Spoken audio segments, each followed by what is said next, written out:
এটা ভাল ৰিলেশ্যনশ্বিপে তোমাৰ লাইফটো বহুত চেঞ্জ কৰিব পাৰে, বহুত ভাল কৰিব পাৰে।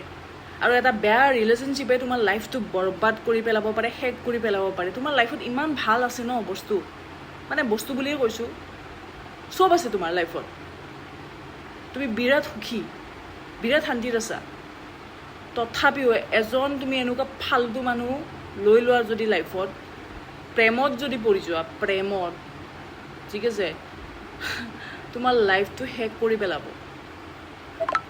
গতিকে এইটো ডিচিশ্যন লাইফৰ বহুত ডাঙৰ ডিচিশ্যন, ভাবি চিন্তি ল'বা।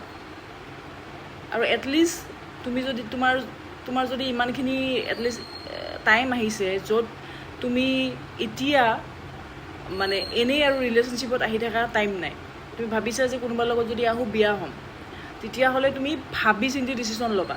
লগা হ'লে তুমি ছিংগল থাকা 2-3 বছৰ, একো প্ৰব্লেম নাই। কিন্তু যাকে